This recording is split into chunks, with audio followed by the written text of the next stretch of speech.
Susunod na building naman. So tingin ko, kung gusto kung ayaw mo, kung ayaw mo ma-stuck sa isang lugar, maging construction worker ka na lang.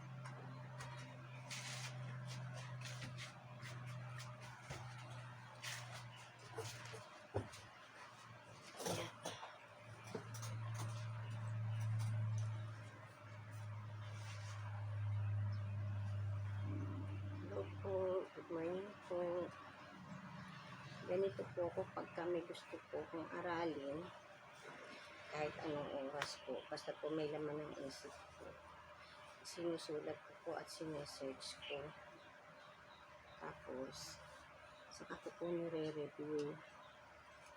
Kaya, sinasabi ko pong sariling aral.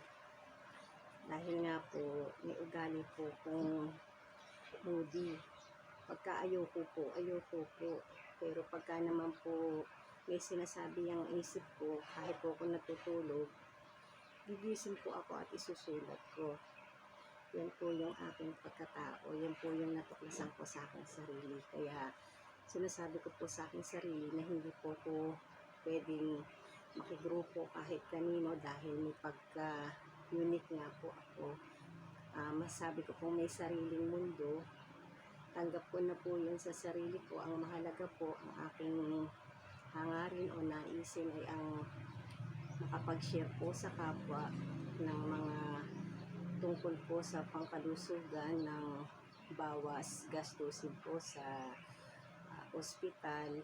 Yung hanggat maaagapan po, hindi na po kailangan lumala ang sakit at karamdaman o hindi na po kinakailangan umabot pa sa maging cancer pa ito na magiging dulot po ng malaking gastusin at pagpapa-opera po sa kanila pong mga sakit at karamdaman. Kaya nagsisikap po ako na mag-aral mag-isa sa abot po ng aking makakaya upang makapag-share po sa aking kapwa ng mga dapat at hindi po dapat gawin at ang mga tamang galaw po ng katawan o ang mga mali pong nakikita sa parte-parte po ng ating katawan. Kaya ito nga po itong mga inaaral ko, kung makikita nyo po, yan, reviewer ko po ito. Kahit saan po ako magpunta, dala-dala ko po ito at sinusulyapan. Hindi ko man po makabisado lahat. Ang mahalaga po, yan po ang libangan ng aking isip kaysa po intindihin ko ang problema ng aking buhay. Mas pinagtutuunan ko na lang po yung makapag-review ng aking mga dapat alamin po sa style po ng aking pagte-therapy na pinagkakatiwalaan na po ng aking kapwa. At saka nga po napapansin ko po, nakikilala po ko bilang isang acupressure therapist kahit po ayoko nga po at ang gusto ko po maging isang eksperyensyadong terapista lang, yung mayaman po sa experience. Pero sa medical nga po, dahil kahit paano naman nga po, sertipikado po ako ng acupressure therapy at doon nga po ako nakilala sa Malacanang bilang isang acupressure therapist na naging parte po ng aking pag-OJT nung nag-aaral po ako. Kaya hindi na rin po ako kumikibo. Pero mas mainam na po yung makilala niyo po ako bilang isang eksperyensyadang terapista na nakagagaling or healer po na tinatawag. Na okay na po ako doon kasi ang mahalaga lang naman po sa akin ay ang makapagpagaling. Hindi po yung kung ano pa man po na mga dahilan po para yumaman. Hindi po ako ganong klaseng tao. Kasi kung hinangad ko po ang yumaman, siguro po matagal na po akong mayaman. Pero ang gusto ko nga po, yung talagang pinagsusumikapan po ang lahat. Kung ako man po ay aasenso, dahil po iyon sa aking sariling pagsisikap o paghihirap. Hindi po dahil sa instant lang po na basta na lang po dahil may kilala ka na, sikat ka na.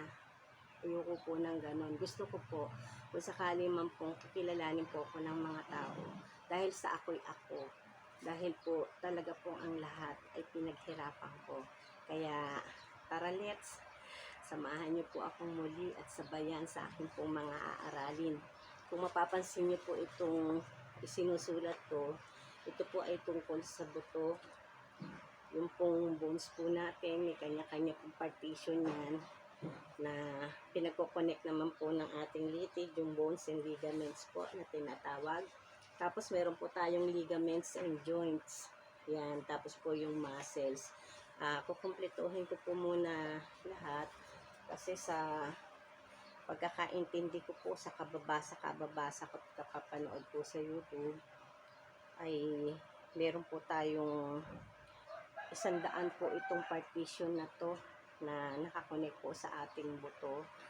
Kaya hindi pa po siguro sa ngayon ko to maintindihan pero pagsusumikapan ko po para po mamana ng aking mga anak o na aking pong mga apo pagdating ng araw dahil iaayos ko po ito pagdating ng araw. Ibubukbay ko po para po nakikita ko pong interesadong aking mga apo para pagdating po ng araw ay meron na po silang pag-uumpisahan.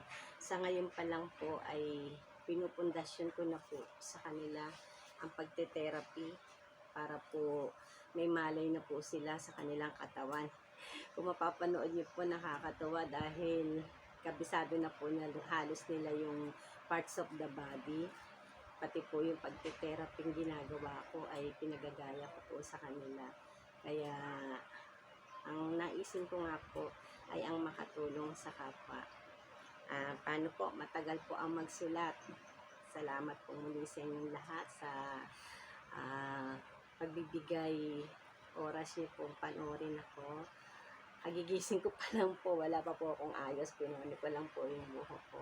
Pasensya na po. Kasi po baka po mawala yung mga nakalagay sa isip ko. Masyado pong maluwag ang isip ko ngayon lagyan ng mga medical term, kaya po sinusulat ko. Paano po? Love you all. God bless us all. Bye-bye.